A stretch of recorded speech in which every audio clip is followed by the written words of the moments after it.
শুরু করি। আমরা পড়তেছিলাম উদ্ভিদ ও প্রাণীর কোষীয় সংগঠন, মানে কোষের মধ্যে কি কি আছে, কি কি অঙ্গাণু আছে, এদের কাজ কি, এই ধরনের পড়াশোনাগুলো করছিলাম। আর গত ক্লাসে আমরা উদ্ভিদ আর প্রাণী কোষের 5টা পার্থক্য পড়ছিলাম, বড় বড় 5টা পার্থক্য উদ্ভিদ কোষ আর প্রাণী কোষের। সেই 5টা পার্থক্য একদম বাইরে থেকে বোঝা যায়। তো 5টা পার্থক্য যে পড়েছিলাম, এটা আমি একটু জিজ্ঞাসা করব, এটা সবসময় কাজে লাগবে। দেখি তো কার কার মনে আছে, কে 5টায় বলতে পারবা?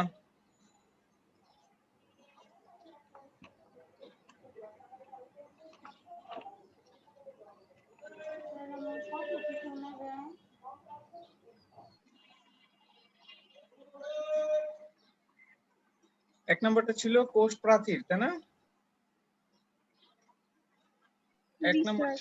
এক নম্বর ছিল কোষ প্রাচীর। কোষের যে প্রাচীর, কোষ প্রাচীর আর কোষ ঝিল্লি কিন্তু আলাদা বিষয়।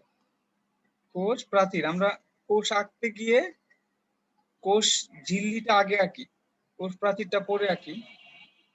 তো কোষ প্রাচীর উদ্ভিদ কোষের ক্ষেত্রেই শুধু আছে, প্রাণী কোষের ক্ষেত্রে নাই। স্যার আপনি তো একটা আর্টও করতে, হ্যাঁ, আর্ট করতে দিয়েছিলাম। উদ্ভিদ কোষের ক্ষেত্রে কোষ প্রাচীর আছে, প্রাণী কোষের ক্ষেত্রে কোষ প্রাচীর নেই। স্যার নেট অনেক প্রবলেম দিচ্ছে। শোনা যাচ্ছে না?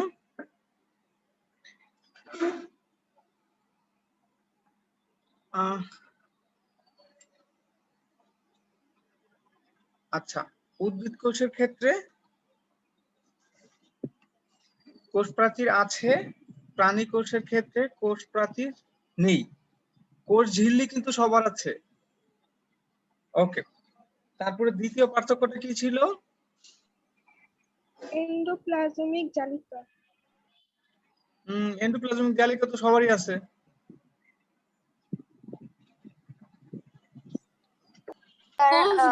কোষ প্রাচীরে না, কি বলে, উদ্ভিদ কোষে নিউক্লিয়াস পাশে থাকে এবং প্রাণী কোষে নিউক্লিয়াস মাঝখানে থাকে। আচ্ছা, তাহলে নিউক্লিয়াসের অবস্থান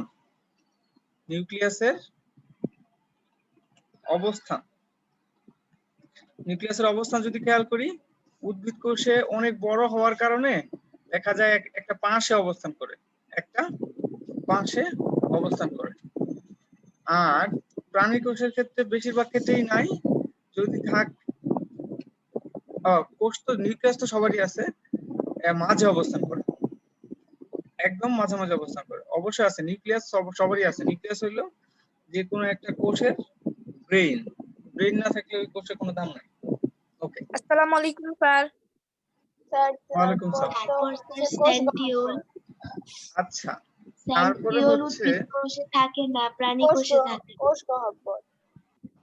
আচ্ছা, আমরা আরেকটা গুরুত্বপূর্ণ পার্থক্য পড়ছিলাম, সেন্ট্রিওল সম্পর্কে আজকে একটু পড়বো আমরা, একটা লাইন পড়বো। সেন্ট্রিওল হচ্ছে, এটা প্রাণী কোষের বৈশিষ্ট্য। প্রাণী কোষে থাকে, উদ্ভিদ কোষে থাকে না। কোষের যে বিভাজন হয়, একটা কোষ থেকে দুইটা থেকে 4টা হয়, তখন প্রাণী কোষ সেন্ট্রিওলটাকে কাজে লাগায়। ওকে, এবার হচ্ছে কোষ গহ্বর। স্যার প্লাস্টিড তো হ্যাঁ, উদ্ভিদ কোষে থাকে, প্রাণী কোষে থাকে না। আচ্ছা, তাহলে কোষ গহ্বরটা আগে লিখি, তারপর প্লাস্টিড লিখি। কোষ গহ্বরের ক্ষেত্রে উদ্ভিদ কোষে অনেক বড়, উদ্ভিদ কোষে অনেক বড় একটা কোষ গহ্বর থাকে। প্রাণী কোষের ক্ষেত্রে মাঝে মাঝে থাকে, থাকলেও খুবই ছোট, সবসময় থাকে না, থাকলেও খুবই ছোট। আরেকটা গুরুত্বপূর্ণ, আমরা যখন পরীক্ষার সময় লিখবো এগুলা, ধরেন যদি পরীক্ষার সময় লিখতে দেয় যে উদ্ভিদ কোষ ও প্রাণী কোষের মধ্যে পার্থক্য, আমরা কি এভাবে লিখবো নাকি একটু সাজায় লিখবো? এভাবে লিখলেও হবে। পার্থক্যের বিষয় প্রথমে লেখা, পার্থক্যের বিষয়, তারপরে লেখা উদ্ভিদ কোষ। আমি তো সংক্ষেপে লিখতেছি। বিষয় লিখতে হবে। পার্থক্যের বিষয় না লিখলে হবে না? হবে, এটা লিখলে খুবই সুন্দর দেখা যায়, টিচারের বুঝতে সুবিধা হবে। আমরা তো লিখি নাই, পার্থক্য বললে আমরা উদ্ভিদ কোষ আর প্রাণী কোষ লিখে 2 ভাগে ভাগ করে এরপর লিখি। জি স্যার। ওইটাও হবে। তুমি যখন পরীক্ষা খাতায় স্যার লিখবা খুবই সহজ। পার্থক্যের স্যার, টপিকটা খুবই লিখে ফেললা, এটা দিয়ে টিচার দেখে ফেললো, তারপরে এখানে শুধু থাকে না, এখানে শুধু থাকে লিখে দিলাম, ঠিক আছে? তাহলে স্যার বর্ণনা আর দেওয়া লাগবে না, টাইম কম লাগবে। হ্যাঁ, একটু স্মার্ট হবে আর কি। আচ্ছা, প্লাস্টিকের ক্ষেত্রে কোথায় থাকে কোথায় থাকে না? উদ্ভিদ কোষে থাকে আর উদ্ভিদে প্রাণী থাকে। কোষে থাকে না। থাকে আর তাহলে প্রাণী কোষে থাকে। উদ্ভিদ কোষে থাকে। প্লাস্টিকের কাজ হচ্ছে ওই শালুক সংশ্লেষণে সহায়তা করা। প্রাণী কোষে শালুক সংশ্লেষণ প্রয়োজন পড়ে না, কারণ প্রাণী নিজের খাবার নিজে তৈরি করতে পারে না। ওকে, এই ছিল আমাদের গতকালকে পড়া। আজকের পড়াটা তাহলে একটু দেখি আর কি কি তোমাদের জন্য আমি নিয়ে আসছি।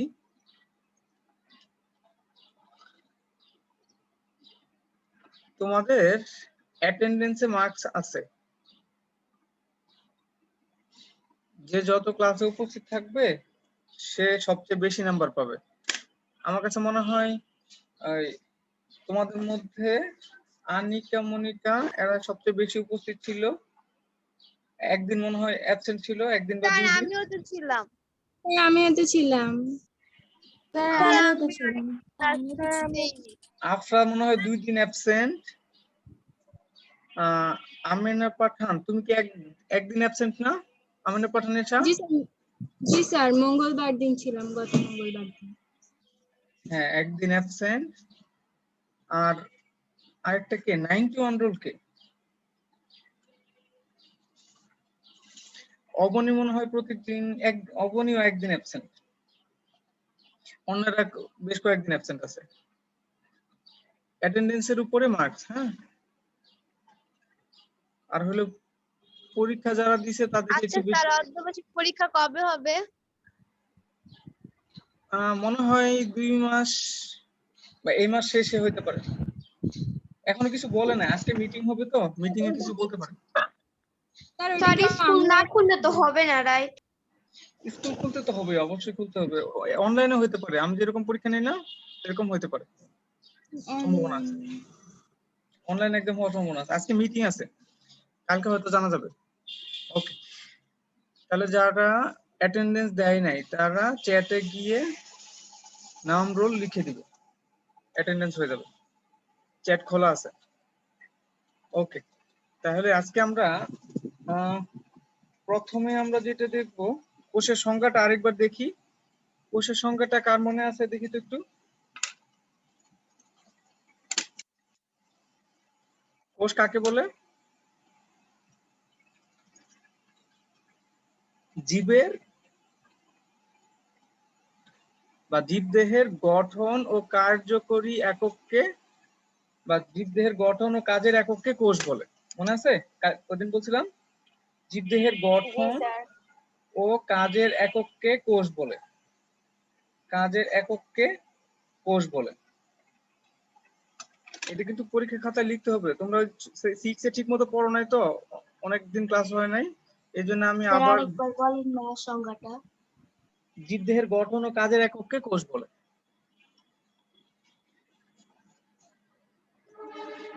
লিখছো সবাই? না লিখলে আবার ভুলে যাবা, কালকে আবার বলতে পারবা না।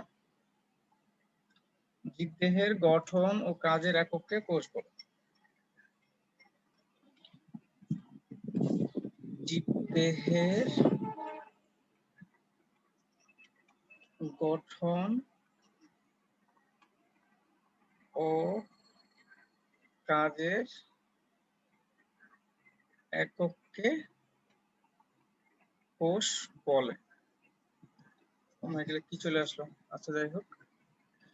আচ্ছা, জীবের ইংরেজি হচ্ছে, সরি, কোষের ইংরেজি হচ্ছে সেল। কোষকে ইংরেজিতে বলে সেল, CELL, সেল। তাহলে কোষ হচ্ছে জীবদেহের গঠন এবং ক্রিয়াকলাপ মানে কাজ, কাজের তথ্য বহনকারী। এরা তথ্য বহন করে। গঠনটা কেমন হবে? তোমার বংশের অন্যান্য জীবরা কেমন হবে, সবকিছুর তথ্য একটা কোষের মধ্যে আছে, লিখা আছে, একদম লিখা আছে। তুমি কিরকম, তোমার কালার কিরকম, তোমার উচ্চতা কত, সবকিছু, তোমার চুলের কালার কিরকম, চোখের কালার কিরকম, সবকিছুই তোমার কোষের মধ্যে লিখা আছে, তুমি নিশ্চিত থাকো। আচ্ছা, আমরা আগে পড়ছিলাম কোষ দুই প্রকার, আদি কোষ আর হচ্ছে প্রকৃত কোষ। আদি কোষ কাকে বলে কে বলতে পারবে?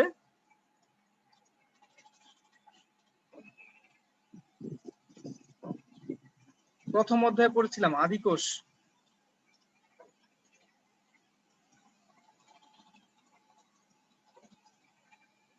যে সকল কোষের নিউক্লিয়াস সুগঠিত নয় তাদেরকে আদি কোষ বলে। যে সকল কোষের নিউক্লিয়াস সুগঠিত নয়,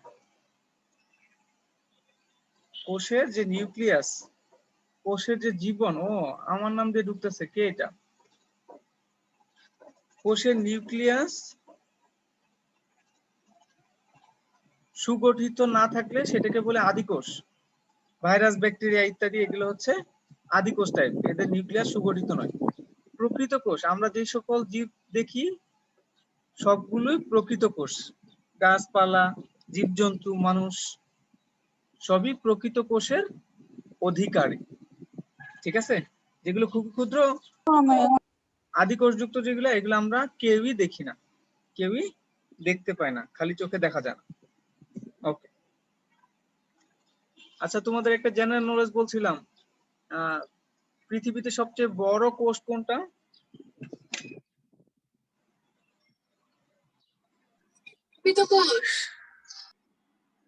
হ্যাঁ, পৃথিবীতে সবচেয়ে বড় কোষ, সবচাইতে বড় কোষ কি বলছো? বুঝি নাই। প্রকৃত কোষ। না, সবচেয়ে বড় কোষ কে বলতে পারবা? ভুলে গেছে। সবচেয়ে বড় কোষ হচ্ছে উট পাখির ডিম, অনেক বড়। সাধারণত কোষ এত বড় হয় না। আমরা যে ডিমগুলো খাই সবগুলোই একটা পূর্ণাঙ্গ কোষ, মাঝের হলুদ অংশটা নিউক্লিয়াস। ওকে, তাহলে আমাদের খাওয়ার ডিমগুলো হচ্ছে পুরো একটা কোষ। এবার দেখো তো আমরা কি করতে চাই এখানে। যদি একটা কোষকে দুইটা অংশ ভাগ করতে চাই, একটা কোষকে দুইটা অংশ ভাগ করতে চাই, পুরা কোষকে দুইটা অংশ ভাগ করব, তাহলে কি অংশ ভাগ করতে হবে? কোষ প্রাচীর আর প্রোটোপ্লাজম। কোষ প্রাচীর হচ্ছে ওই প্রাচীর যেটা কোষকে অন্য কোষ থেকে আলাদা করে, অন্য কোষের সাথে আলাদা করে যা, সেটা হচ্ছে কোষ প্রাচীর। অন্য কোষ থেকে আলাদা যে প্রাচীরটা, আলাদা করার জন্য যে প্রাচীরটা কোষের চারপাশে আছে সেটাকে বলে কোষ প্রাচীর। আর প্রোটোপ্লাজম হচ্ছে কোষের ভেতরে যে জেলির মতো তরল পদার্থ, সেটাকে বলে কোষ প্রাচীর।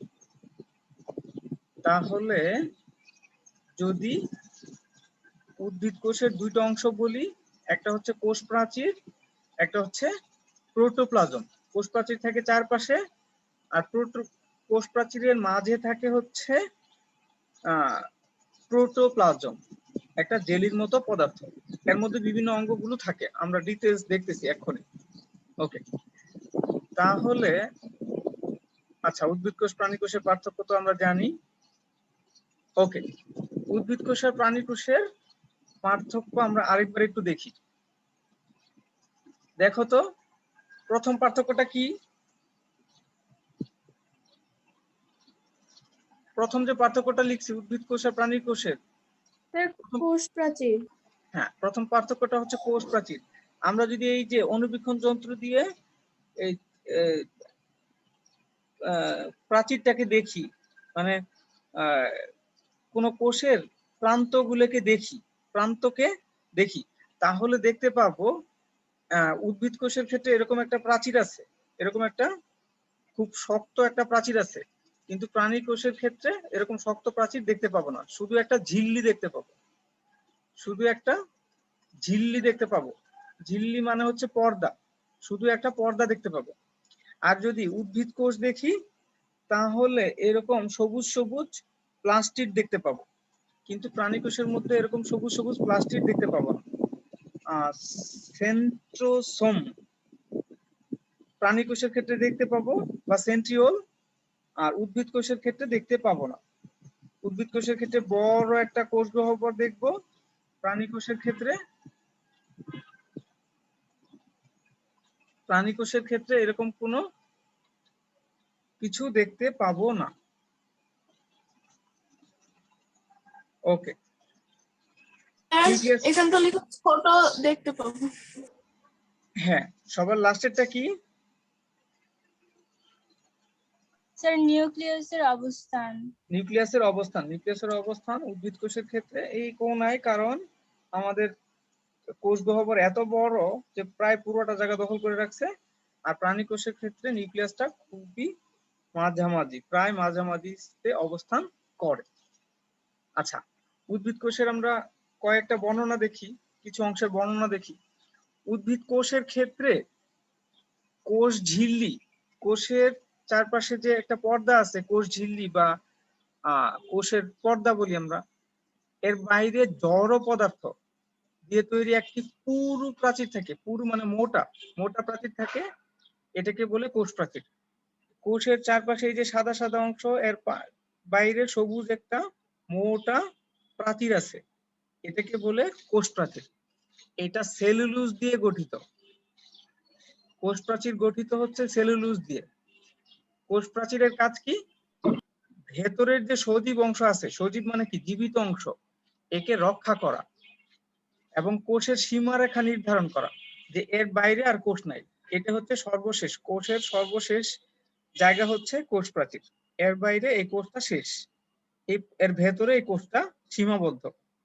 কোষ প্রাচীরের ভেতরেই কোষ সীমাবদ্ধ, এটা নির্ধারণ করে আমার কোষ প্রাচীর।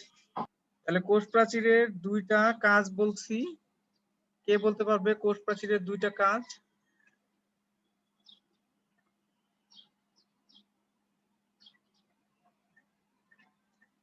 দুইটা কাজ, একটা হচ্ছে ভেতরের যে সজীব অংশ, সজীব মানে জীবিত, এটাকে রক্ষা করা, আর হচ্ছে কোষের সীমারেখা নির্ধারণ করা, যে এর বাইরে আর কোষ নাই, এর ভেতরে কোষ।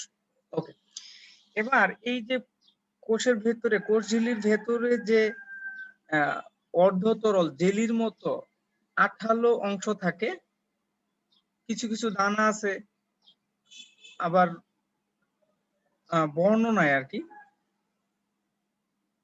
কালারলেস সজীব অংশ, একে বললে হচ্ছে প্রোটোপ্লাজম। প্রোটোপ্লাজমের আরেকটা ছবি আমরা কিছুক্ষণ পরে দেখবো। তার মানে হচ্ছে যে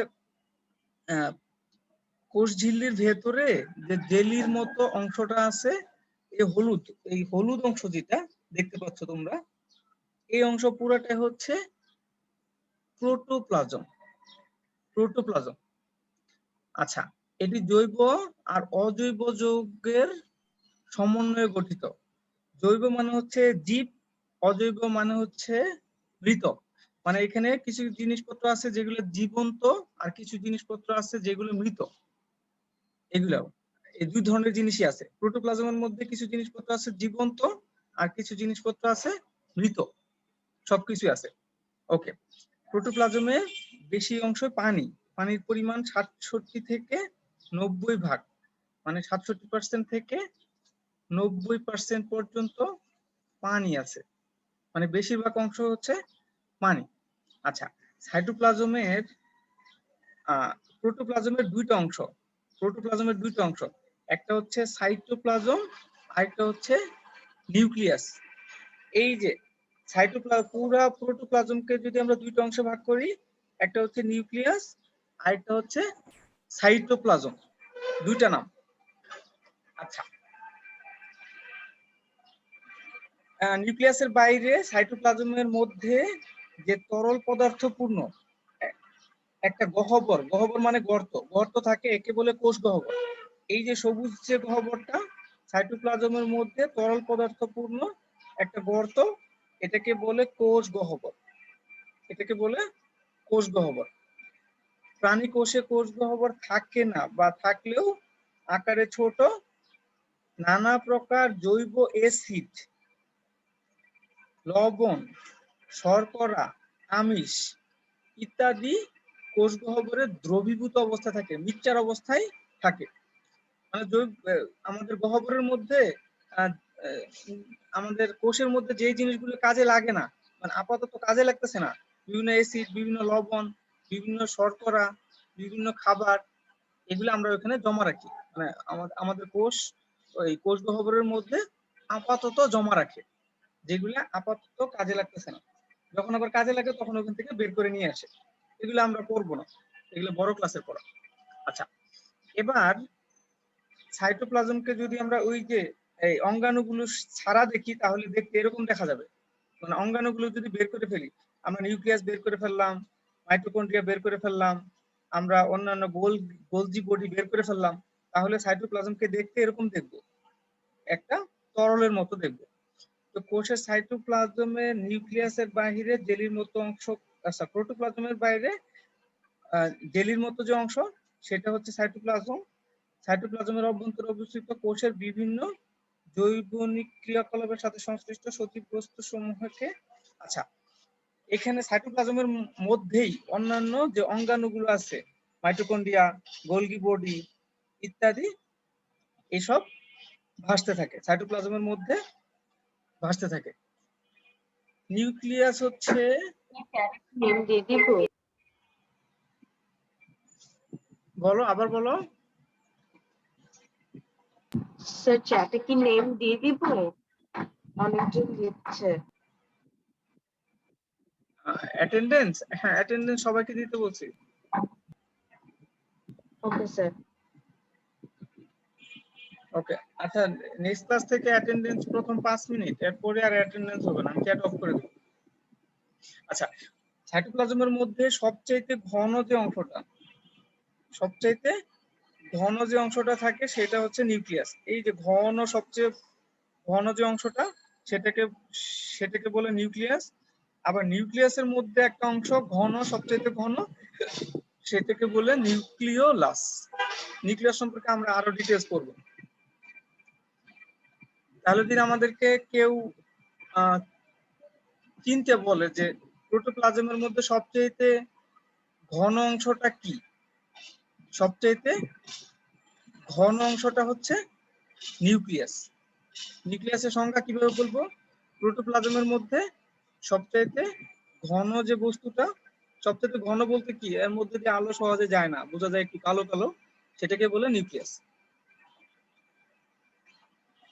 আচ্ছা, কোষে এই অঙ্গগুলো সাধারণত দেখা যায়: plastid, mitochondria, Golgi body, endoplasmic জালিকা বা endoplasmic reticulum, ribosome, lysosome, centriole. সবগুলো সম্পর্কে তোমাদের নাম জানা আছে। প্লাস্টিড, এটা হচ্ছে উদ্ভিদ কোষে থাকে, এটা শালুক সংশ্লেষণের সময় কাজে লাগে। মাইটোকন্ড্রিয়া সম্পর্কে তোমরা জানো, মাইটোকন্ড্রিয়া হচ্ছে কোষের খাদ্য তৈরির জায়গা, এখানে খাদ্য তৈরি হয়। গোলগি বডি, গোলগি বডিতে কোষ থেকে উৎপন্ন যে বর্জ্য পদার্থ, এগুলা কোষ জমা রাখে, বর্জ্য পদার্থ যেগুলো কাজে লাগবে না সেগুলো জমা রাখে। এন্ডোপ্লাজমিক জালিকা, এটা খুব ইম্পর্টেন্ট। রাইবোজোম, প্রাণী কোষের ক্ষেত্রে যখন কোষ বিভাজন হয় তখন কাজে লাগে।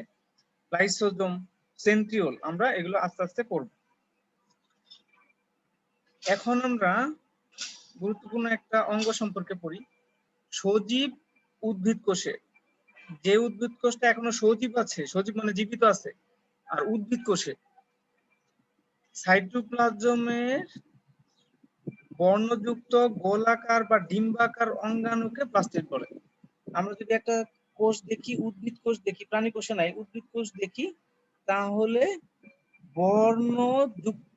বর্ণযুক্ত দণ্ডাকার বা ডিম্বাকার, এরকম দণ্ডের মতো অথবা ডিমের মতো আকৃতির যে বস্তুটা দেখতে পাওয়া যায়, কালারফুল, সেটাকে বলে প্লাস্টিড। তাহলে প্লাস্টিডের সংজ্ঞা হচ্ছে: সজীব উদ্ভিদ কোষে সাইটোপ্লাজমে যে বর্ণযুক্ত গোলাকার বা ডিম্বাকার অঙ্গাণু দেখা যায় তাকে প্লাস্টিড বলে। প্লাস্টিড তিন ধরনের। প্লাস্টিড তিন ধরনের। আর কিছু কিছু প্লাস্টিড আছে কালারফুল না, একে বলে লিউকোপ্লাস্ট। আর কিছু কিছু প্লাস্টিড আছে কালারফুল, একে বলে ক্রোমোপ্লাস্ট। ক্রোমো মানেই কালার, ক্রোমো মানে রং, ক্রোমো মানে রং। তাহলে প্লাস্টিড প্রথম দুই প্রকার, একটা হলো লিউকোপ্লাস্ট আর একটা হচ্ছে ক্রোমোপ্লাস্ট। লিউকোপ্লাস্ট হচ্ছে কালারলেস, এই যে সাদা যেটা। ক্লোরোপ্লাস্টের মধ্যে যেটা বর্ণহীন তাকে বলে লিউকোপ্লাস্ট। আর ক্রোমোপ্লাস্ট হচ্ছে যেটা কালার মানে রঙিন। রঙিনের মধ্যে দুই রকম, একটা হচ্ছে ক্লোরোপ্লাস্ট যেটা সবুজ, যেটা সবুজ, আর অন্যান্য রং যেটা সেটা হচ্ছে ক্রোমোপ্লাস্ট। আচ্ছা, ওকে, তাহলে তিন ধরনের প্লাস্টিক দেখতে পেলাম। যদি কালারলেস হয় সেটা হচ্ছে লিউকোপ্লাস্ট, আর যদি কালারফুল হয়, যদি কালারফুল হয় তাহলে সেটা ক্রোমোপ্লাস্টিড। এটা দুই ধরনের, একটা ক্লোরোপ্লাস্ট যেটা সবুজ, আর যদি লাল, হলুদ, নীল এসব হয় সেটাকে বলি আমরা ক্রোমোপ্লাস্ট। ঠিক আছে, প্লাস্টিড এর প্রকারভেদ সহ দেখলাম। তোমাদের এইচডব্লিউ এই চারটা পাঁচটা আঁকতে হবে আর কি। তাহলে প্লাস্টিডের কাজ কি? উদ্ভিদের খাদ্য সংশ্লেষণ। সংশ্লেষণ মানে তৈরি, উদ্ভিদের খাদ্য তৈরি করে, আলোকে ধরে খাদ্য তৈরি করে, আবার এর বর্ণ গঠনও করে। যেহেতু সবুজ, প্লাস্টিকটা দেখতে সবুজ, আমরা সবুজ দেখতে পাই। কালার প্লাস্টিক গুলো দেখতে যেহেতু ভিন্ন রকম, লাল, হলুদ, নীল, তাহলে ওইরকম দেখতে পাই। প্লাস্টিক গুলো অনুযায়ী উদ্ভিদের বর্ণ নির্ধারিত হয়। আর এরা কিছু খাদ্য সঞ্চয়ও করে, কিছু খাদ্য সঞ্চয় করে, বর্ণ বৈচিত্র্য সৃষ্টি করে, তাই একে বর্ণধারা বলে। একে বর্ণধারা বলে। তাহলে প্লাস্টিক মূলত দুই প্রকার প্রাথমিকভাবে, লিউকোপ্লাস্টিক আর ক্রোমোপ্লাস্টিক। ক্রোমোপ্লাস্টিক দুই প্রকার, ক্লোরোপ্লাস্ট যেটা সবুজ, আর ক্রোমোপ্লাস্ট যেটা বিভিন্ন রকম হতে পারে, লাল, হলুদ, নীল। ওকে, ছবিগুলো আঁকতে হবে, কালার করবা আর কি। ওকে, এবার হচ্ছে আমাদের কোষের মধ্যে উদ্ভিদ কোষ, প্রাণী কোষ দুইটাতেই থাকে এরকম একটা অঙ্গাণু হচ্ছে মাইটোকন্ড্রিয়া। মাইটোকন্ড্রিয়ার কাজ হচ্ছে শক্তি উৎপাদন করা। দেহের মধ্যে যে শক্তি দরকার পড়ে সেটা উৎপাদন করা। তো এটা দেখতে বাইরে থেকে মোটামুটি ক্লোরোপ্লাস্টের মতো, কিন্তু ভেতরে এরকম পেঁচানো। তুমি আঁকবা কিভাবে আমি একটু দেখায় দিই। এরকম একটা ডিম্বা আকৃতির আঁকবা, তারপরে এরকম এরকম এক পাশে খাঁজ কাটা আঁকবা, এবার উল্টা দিক থেকে এভাবে এঁকে দিবা, তাহলে মাইটোকন্ড্রিয়া হয়ে যাবে। ঠিক আছে, মাইটোকন্ড্রিয়া আঁকা খুবই সহজ, তোমার আঁকতে ভালো লাগবে। প্রতিটা কোষে এক বা একাধিক এরকম মাইটোকন্ড্রিয়া থাকে। আঁকার পরে একটু এরকম এর ভেতরে একটু তরল পদার্থ দিয়ে দিবা। তো এ কি করে? যাবতীয় বিপাকীয় কাজ, মানে বিপাকীয় মানে কি? রান্না বান্না, রান্না বান্নার মাধ্যমে শক্তি উৎপাদন করে আর কি। বিপাকীয় মানে রান্না বান্না। তো বিপাকীয়, যাবতীয় বিপাকীয় কাজে শক্তির উৎস মাইটোকন্ড্রিয়া। একে বলা হয় পাওয়ার হাউস। তোমাকে জিজ্ঞাসা করা হবে যে কোষের পাওয়ার হাউস কোনটি, বলতে হবে মাইটোকন্ড্রিয়া। মানে শক্তি উৎপন্ন হয় কোথায়? বলবো আমরা মাইটোকন্ড্রিয়া। নিউক্লিয়াসে কিন্তু শক্তি উৎপন্ন হয় না। তাহলে মাইটোকন্ড্রিয়া হচ্ছে আমাদের শক্তি ঘর বা পাওয়ার হাউস। ওকে, তো মাইটোকন্ড্রিয়া আঁকার সময় কি কালার ইউজ করবো নাকি জাস্ট পেন্সিল দিয়ে রাখবো? আবার বলো। মাইটোকন্ড্রিয়াতে কি কালার ইউজ করবো নাকি জাস্ট পেন্সিল দিয়ে এঁকে রাখবো? আচ্ছা, আমি তো বুঝতে পারতেছি না তুমি কি বলতেছো। অন্য কেউ বলে দাও তো কি বলছো।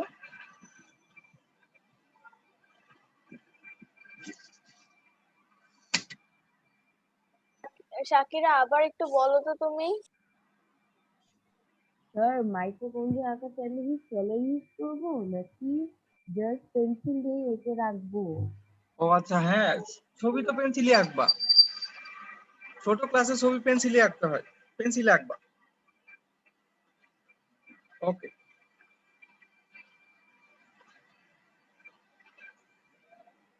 হ্যাঁ আচ্ছা, এবার হচ্ছে উদ্ভিদ কোষ, প্রাণী কোষের খুব গুরুত্বপূর্ণ একটা অঙ্গ হচ্ছে সেন্ট্রিওল, যেটা উদ্ভিদ কোষে থাকে না। উদ্ভিদ কোষে থাকে না।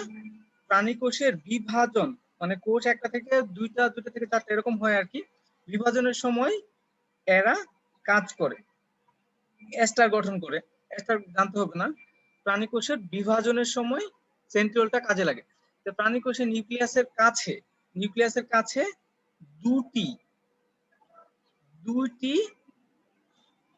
তুমি যদি দেখো আর কি, দেখতে পাইতা দুইটি ফাঁপা নলের মতো দণ্ডাকার অঙ্গাণু দেখা যায়। এরকম ফাঁপা নলের মতো দুইটা কাঠির মতো দেখা যায়, একে বলে সেন্ট্রিওল। নিউক্লিয়াসের কাছে এরকম দুইটা কালো কালো অঙ্গাণু তুমি দেখতে পাবা, একে বলে সেন্ট্রিওল। এরা কি করে, বিভাজনের সময় দুইটা যদি হয় তাহলে এরকম করে দুই অংশে চলে গিয়ে বিভাজনে সহায়তা করে। তাহলে সেন্ট্রিওল যদি বলে তাহলে কি করবা, এটা উদ্ভিদ কোষে থাকে না, প্রাণী কোষে নিউক্লিয়াসের কাছাকাছি দুইটি ফাঁপা নলের আকার অঙ্গাণু দেখা যায়, এদেরকে সেন্ট্রিওল বলে। সেন্ট্রিওল প্রাণী কোষের বিভাজনের সময় কাজে লাগে, এস্টার গঠন করে কাজ করে। এস্টার না মনে থাকলে বিভাজনের সময় কাজে লাগে, বলে দেবা। ঠিক আছে, ওকে। আচ্ছা, নিউক্লিয়াস সম্পর্কে আজকে আর পড়বো না, নিউক্লিয়াস সম্পর্কে বিস্তারিত অন্য আরেকদিন পড়বো। আজকে এইচডব্লিউটা দেখো। এইচডব্লিউটা হচ্ছে প্লাস্টিড কি, প্লাস্টিডের প্রকারভেদ উল্লেখপূর্বক এদের কাজ বর্ণনা করো। আচ্ছা, ছবি আঁকা দেই নাই না, আচ্ছা চিত্র দেই নাই, তাহলে চিত্র রাখতে হবে না। তো প্লাস্টিড কি বা প্লাস্টিড কাকে বলে সেটা বলবা। আর প্লাস্টিডের প্রকারভেদ কয় ধরনের, প্রাথমিকভাবে দুই প্রকার, তারপরে আবার ক্রোমোপ্লাস্টিড দুই প্রকার, এদের কাজ কি, কাজ বর্ণনা করবা। আচ্ছা, তোমাদের জিজ্ঞাসা করি তো,